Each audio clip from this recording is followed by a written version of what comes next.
Если ты все еще ищешь свою дорогу, дай 5. Если ты все еще ждешь, когда рассеется ночь, дай 5. 5 вопросов. 5 ответов.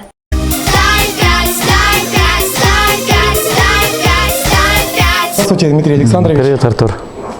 Буррыт. Буррыт. Ты прямо как Юрий Дудь с телефоном, с вопросами. Да. В общем, очень приятно вас видеть в нашем родном районе. Спасибо. Хотел с вами тоже побеседовать. И первый вопрос такой. Каким вы видите будущее нашей республики Коми, нашего района Усть-Куломского?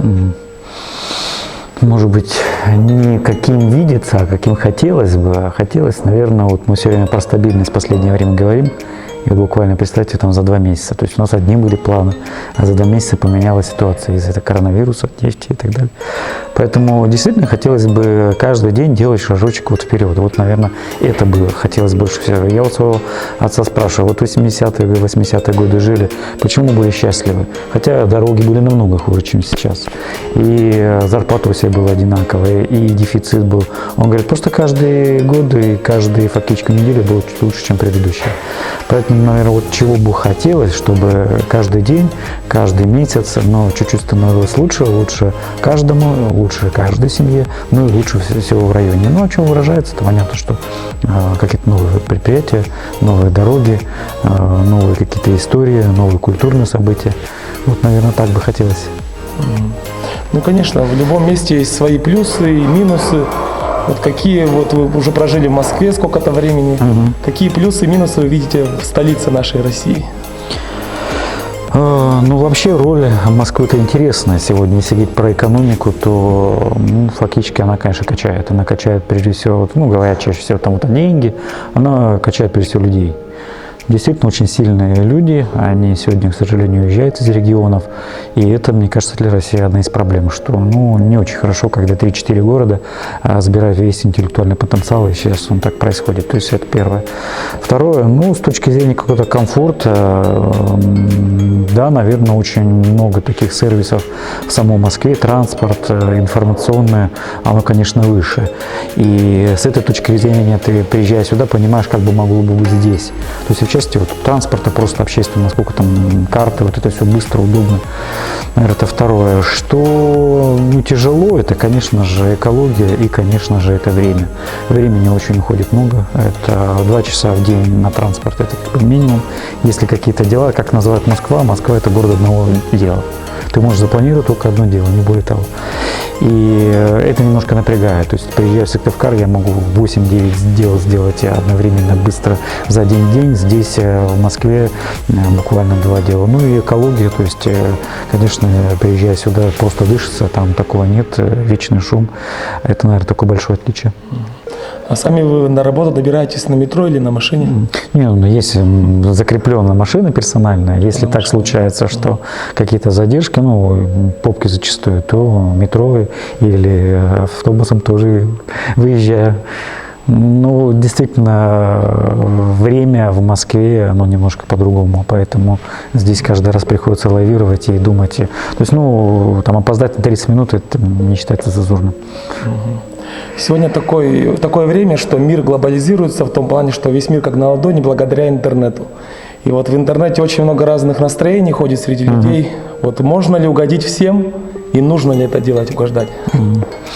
Я, наверное, может, и сам ты заметил, что я, например, отвечаю, вот многие спрашивают, зачем ты вообще мог бы страничку закрыть? И я отвечаю, и это мой стиль, я не стесняюсь. Если кого-то забыл ответить, прошу прощения, да, но стараюсь ответить. Почему? Потому что мне кажется, вот что в интернете сегодня не хватает, это как раз уважение культуры и ответственности за свое слово. То есть, опять же, открыв мою страничку, можно там увидеть, вот сейчас по дорогам я выложил пост, то, что мы действительно неплохо сходили в Минтранс, узнали определенные хорошие новости по средствам, которые поют в Республике Коми.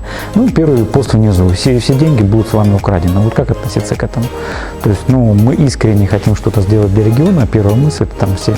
Поэтому вот ответственности сегодня в сети интернет ее не хватает, культуры ее не хватает, а, к сожалению, те законы, которые мы даже в том числе голосовали как депутаты, как сенаторы, это вот ответственность, оно работает как-то, ну, скажем так, больше эфемерно. То есть все знают, что ответственность есть, что есть фейковые новости, но каждый пост, наверное, не будешь же проверять там, на фейки или нет. Поэтому однозначно сегодня всю информацию в сети интернет можно фильтровать и переводить на какие-то, на свой контекст. То есть понимая из тех комментариев, из той мешанины, что, ну, к сожалению, наверное, 80% это или выдумано, или придумано, или надумано, или там испорченный телефон. К сожалению, это так. Ну, если заговорить о качествах, в том числе об ответственности, уважении, то какие бы качества, самые главные, ну, хотя бы 5 назовите, которые бы соответствовали нашим руководителям, президенту, губернатору, любым чиновникам? Вот какие качества, качествами должна не обладать, чтобы должна обладать. Да, чтобы государство развивалось и... Ну, наверное, сегодня самое критичное такое настроенное отношение – это именно слово. То есть, если слово дал, то быть его выдерживай. Вот, наверное, это сегодня номер 1. Второе, наверное, качество – это уметь слышать и слушать, и делать это вовремя. Мне кажется, тоже это не всегда хватает. Простой пример. Вот сегодня я даже пост выложил о том, что малый и средний бизнес все идет к тому, что получит льготы по страховым платежам. Но мы на самом деле об этом говорили 3-4 месяца назад, еще до кризиса. Дайте годика на 3 передышку малому бизнесу, освободите полностью от страховых платежей. Потому что мы увидели, насколько бизнес идет вниз в пике. И вот опять же, не хватает того, что вовремя слышать. Наверное, это второе. Третье. Ну, наверное, вот открытость, ее тоже не всегда хватает, и, наверное, можно было бы побольше ее делать, потому что зачастую непонятны какие-то действия, и просто разъяснять, мне кажется, то есть я не скажу, что на Западе все это круто там и здорово, но мне действительно нравится и формат. Есть решение, вышел на камере и объяснил, я вот это сделал, потому что вот так. У нас, к сожалению, зачастую мы только догадываемся, почему такая была логика при принятии решений. Поэтому, есть к чему стремиться, но нужно понять, что мы, ведь с точки зрения политики достаточно молодое государство, то есть 30 лет мы в такой новой парадигме живем, поэтому я, например, вижу, что культура, она растет, это действительно так. Я по парламенту смотрю, как был в молодежном парламенте 2000, сейчас культура общения с избирателями растет, но 30 лет это не тот период, за который можно так прямо выучиться, отточить себя. Спасибо. Ну и последний вопрос такой. Расскажите, какие у вас есть мечты личного плана, может, какие-то есть, и пожелайте что-нибудь нашим жителям нашего района республики. Да, мечты личного плана, как-то все в основном государственные какие-то мечты. Наверное, сегодня самая главная такая государственная мечта, чтобы этот кризис успокоился, и мы спокойно в русло развития перешли.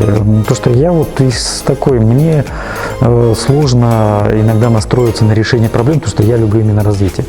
И если мы сейчас, я боюсь, что к этому идем, весь год сосредоточимся просто на решении каких-то проблем, это будет тяжелое для нас время. Хотелось бы чуть двигаться дальше.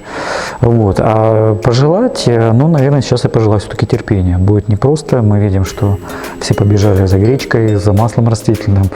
Это с точки зрения, что эти настроения, этот массовый, наверное, такое слово применю, даже психоз, он одолевает, и в данном случае нужно выдержать терпение и, наверное, поддержать друг друга в том числе. Давайте поддерживать друг друга.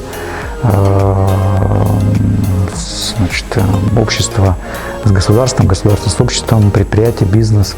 И терпение, понимание сейчас нам обязательно понадобится. Руки жать будем, да? Конечно. Спасибо.